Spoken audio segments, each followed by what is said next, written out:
কেউ হয়তো সহজেই চোখে পড়ে, আবার অনেকেই বিষয়টিকে পাত্তা দেয় না। পৃথিবীতে এমন অনেক দম্পতি রয়েছেন যাদের চেহারায় মিল দেখে মনে হয় তারা আসলে ভাই বোন, অথচ বাস্তবে তারা জীবনসঙ্গী। আবার এমনও দেখা যায় বিয়ের শুরুতে তারা একে অপরের থেকে আলাদা ছিল, কিন্তু বছরের পর বছর একসাথে থাকার পর তাদের চেহারায় যেন এক অদ্ভুত মিল চলে আসে।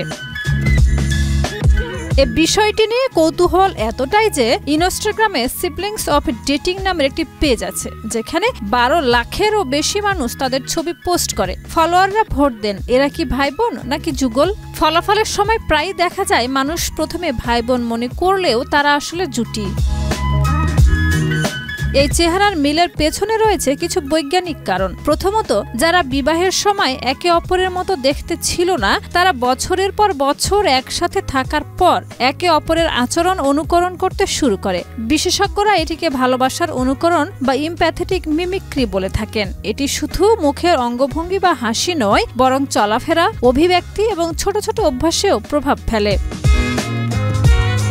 দ্বিতীয়ত, দীর্ঘদিন একসাথে থাকা যুগলদের দৈনন্দিন জীবন প্রায় একই রুটিনে চলে। খাওয়া দাওয়া, ঘুমানো, ঘরের কাজ, চলাফেরা সবই এক ধরনের অভ্যাসে পরিণত হয়। এর ফলে শুধু চেহারার মিল নয়, শারীরিক গঠনেও একরকম মিল দেখা দিতে শুরু করে। তৃতীয়ত, আমরা সাধারণত আমাদের পরিচিত সামাজিক ও সাংস্কৃতিক পরিবেশ থেকে সঙ্গী বেছে নেই। এর ফলে শুরু থেকেই আমাদের জীবনযাপন, চলাফেরা, খাদ্যাভ্যাস ও অভ্যাসগুলোতে কিছু মিল থাকে, যা দীর্ঘ সময় ধরে সংসার করার সঙ্গে সঙ্গে আরো দৃঢ়ভাবে প্রকাশ পায়।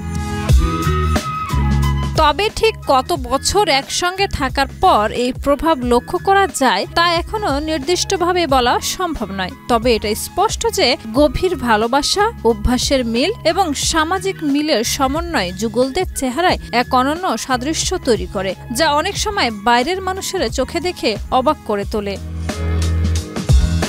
শাহিদা রুবি, মাই টিভি।